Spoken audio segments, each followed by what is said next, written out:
guys, my name is Mohit Soni and my enrollment number is E18CSC108 and today in this video I will tell you about shortest job first scheduling जिसको हम इसकी primitive approach से देखेंगे।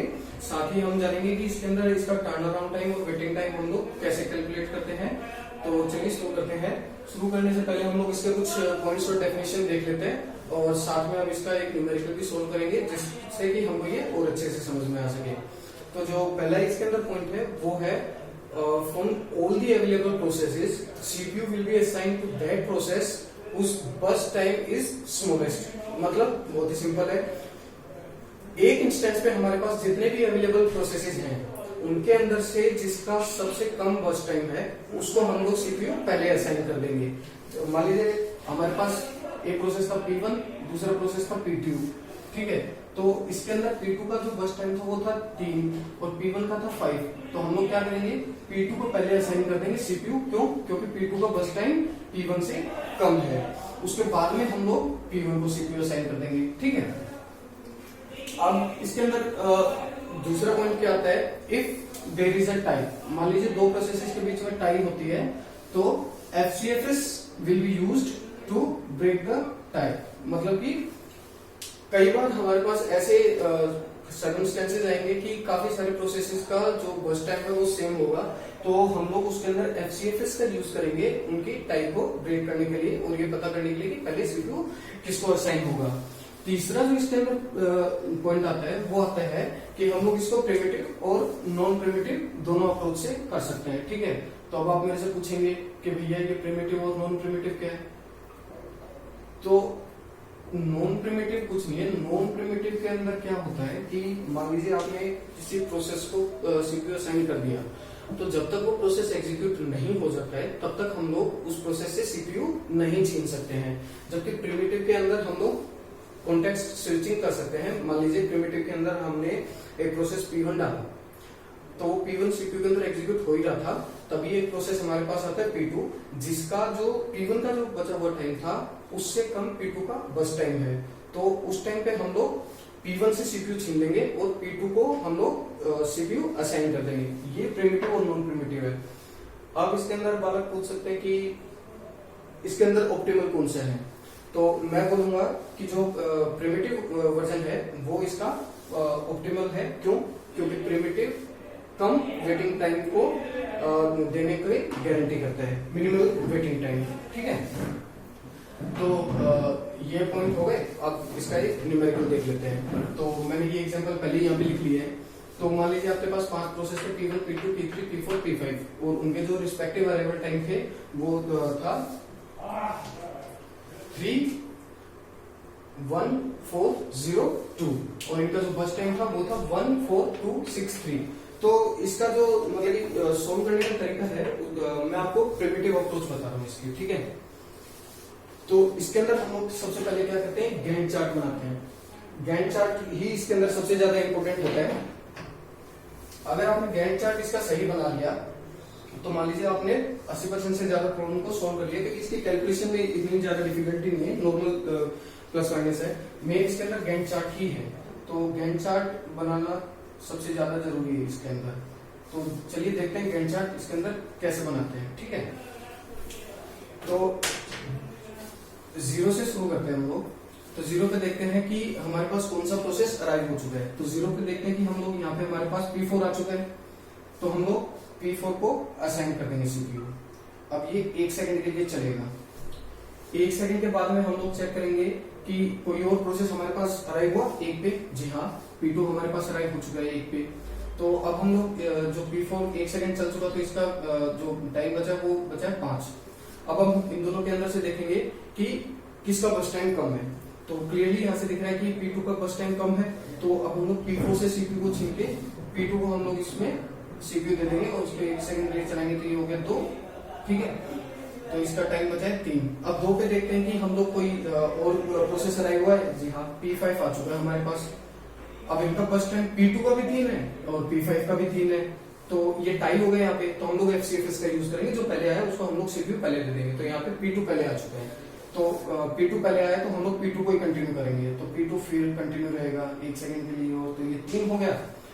अब हम लोग देखते हैं कि 3 पे कोई और दूसरा प्रोसेस अराइव हुआ है नहीं। जी हाँ, P1 आ चुका है हमारे पास अब 3 पे, तो अब P1 आ चुका है और अब P2 का बचा है 2, क्योंकि 1 सेकंड और यहाँ पे P2 चल चुका है। तो अब हम लोग P2 और P1 के अंदर देखेंगे कि बस टाइम कम किसका है, तो क्लियरली P1 का बस टाइम कम है, तो हम लोग P1 को CPU असाइन करवा देंगे और ये P1 4 तक पूरा पूरा एग्जीक्यूट हो जाएगा, क्योंकि इसका बस टाइम 1 सेकंड था, तो ये हमारा P1 एग्जीक्यूट हो गया। अब 4 पे देखते हैं कि हमारे पास और कोई नया प्रोसेस आया। जी हाँ, P3 आ चुका है, तो अब यहाँ से लगभग मतलब सारे के सारे प्रोसेस हमारे पास अराइव हो चुके हैं। अब हम लोग देखते हैं कि P3 का भी वेटिंग टाइम 2 है और P2 का भी वेटिंग टाइम 2 है। टाइम हो गया, FCFS का यूज करेंगे भैया इसके अंदर। तो P2 का पहले अराइव हो चुका था, तो हम लोग P2 भी इसके अंदर पहले दे देंगे। तो P2 2 सेकंड के लिए चलेगा, तो ये 6 तक अब हमारा पूरा का पूरा P2 भी एग्जीक्यूट हो चुका है। अब सबसे कम बस टाइम किसका है, P3 का, तो अब हम लोग CPU P3 को असाइन कर देंगे। देखिए 8 तक चला हमारा P3, अब हमारा P3 पे पूरा का पूरा एग्जीक्यूट हो गया।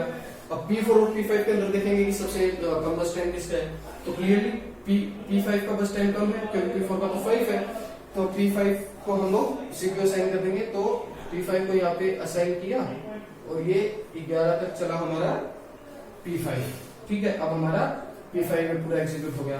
अब बचा P4, तो P4 को हम लोग CPU दे देंगे, 5 सेकंड के लिए P4 चलेगा हमारा, तो ये हो गया 16। तो हमारा P4 भी पूरा पूरा एग्जीक्यूट हो गया, ठीक है।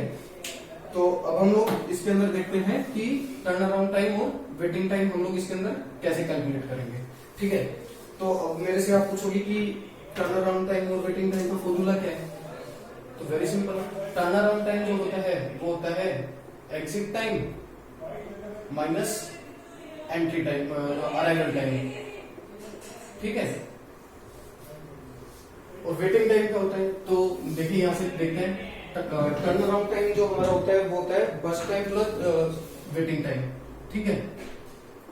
तो बस टाइम प्लस वेटिंग टाइम, तो यहां से हमारा वेटिंग टाइम जो है वो आ गया टर्न अराउंड टाइम माइनस बस टाइम, ओके। तो यहां से वेटिंग टाइम हमारा हो गया ये।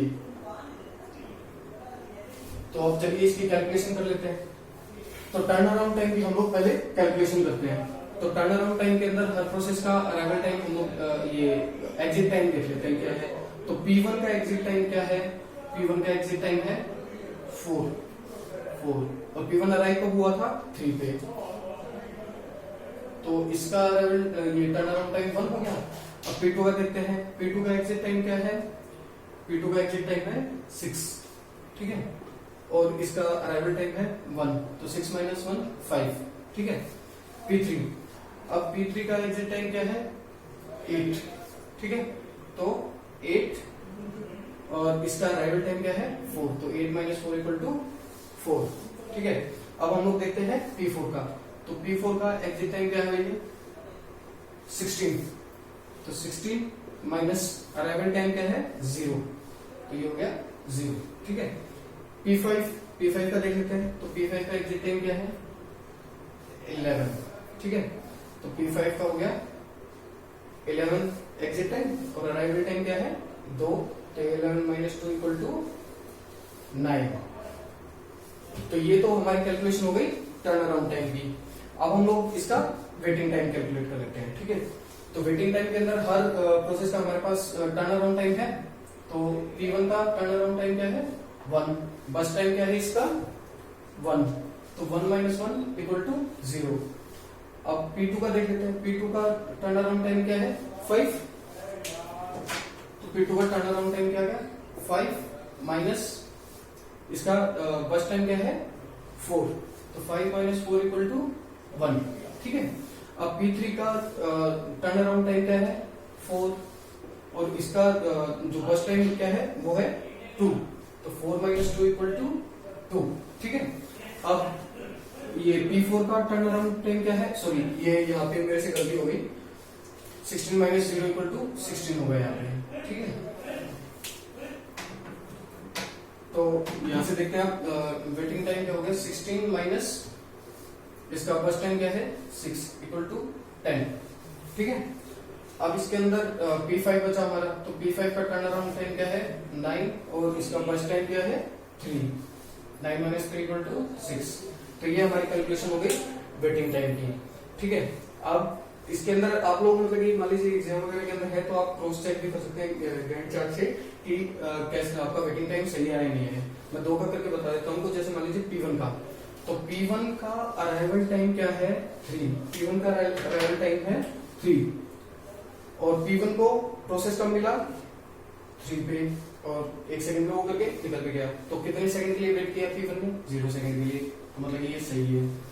अब P2 का देख लेते हैं। ठीक है, P2 का जो अराइवल टाइम क्या है वो है 1, प्रोसेस कब मिला 1 पे, लेकिन P2 ने तीसरे सेकंड के बाद में P1 को जब प्रोसेस दिया था उस टाइम पे 1 सेकंड के लिए वेट किया था, उसके बाद में दोबारा P2 को मिला था। तो P2 ने वेट टोटल कितने टाइम के लिए किया 1 सेकंड के लिए, तो आप देख सकते हैं 1 सेकंड का इसका P2 का वेटिंग टाइम है। तो इस तरीके से आप अपने गैंट चार्ट के थ्रू आप अपनी कैलकुलेशन को भी चेक कर सकते हैं। So thank you guys, my name is Mohit Soni, my enrolment number is E18CSC 108। Thank you, have a nice day.